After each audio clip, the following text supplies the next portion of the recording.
তো আমরা আজকে ইনসার্ট থেকে শ্যাপ এর কাজগুলো দেখব। শ্যাপে ক্লিক করলে এখানে আমরা দেখতে পাচ্ছি রিসেন্টলি ইউজ শ্যাপ, মানে বর্তমানে যে শ্যাপগুলো ইউজ করা হয়েছে সেগুলো এখানে আছে। এখান থেকে আমরা লাইন নিতে পারবো। একটা লাইনে আমরা এখান থেকে একটা লাইনে ক্লিক করব। লাইনে ক্লিক করলে মাউস পয়েন্টারটা প্লাসে পরিণত হবে।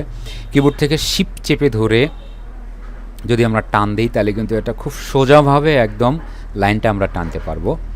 এখন যদি লাইনটাকে আমরা একটু মোটা করতে যাই তাহলে অবশ্যই এই লাইনে ক্লিক থাকা অবস্থায় ফরম্যাটে আসতে হবে। ফরম্যাটে এসে শ্যাপ আউটলাইনে ক্লিক করতে হবে।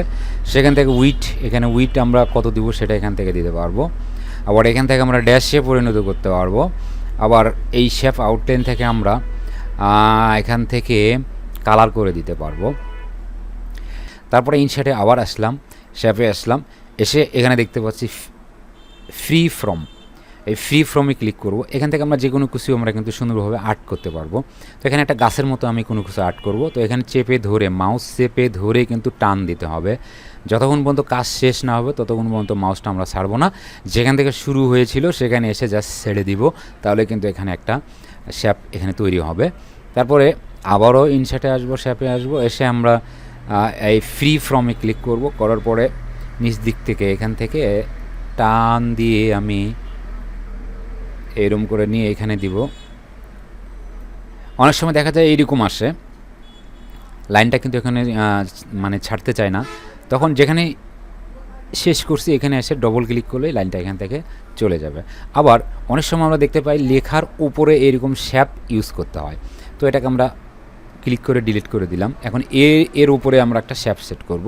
ইনসার্টে যাব, যাওয়ার পরে শ্যাপে আসবো, শ্যাপে এসেই রিঅ্যাক্ট্যাঙ্গেল টুল নেব। এখান থেকে রিঅ্যাক্ট্যাঙ্গেল টুলে ক্লিক করব। এটাকে আমরা এই লেখার উপরে সেট করব।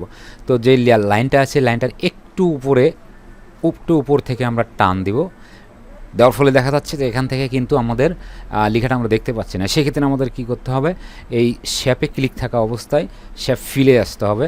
শ্যাপ ফিলে এসে এখানে নো ফিল করে দিতে হবে। নো ফিল হচ্ছে কি, এখানে একটা সাদা কালার আছে, ওই কালারটা এখান থেকে চলে যাবে। তখন কিন্তু আমরা ওই লেখাটা দেখতে পাবো।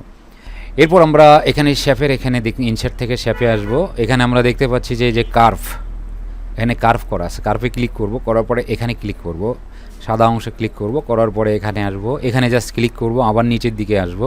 এটা কিন্তু কার্ভ হবে। আবার উপরের দিকে যাব, আবার নিচের দিকে আসব, আবার উপরের দিকে যাব, এটা কিন্তু কার্ভ হবে। তারপরে এটা কিন্তু আছে এই বাইরের সাইড দিয়ে, বাইরের অংশ দিয়ে এখানে বাইরে ক্লিক করব, তার উপরে যাব, এখান থেকে এখানে আসব, আবার এই যেখান থেকে শুরু করেছিলাম সেখানে এসে জাস্ট এখানে ক্লিক করব। তাহলে কিন্তু এটা কার্ভ আকারে এখানে কিন্তু সিলেকশন হলো।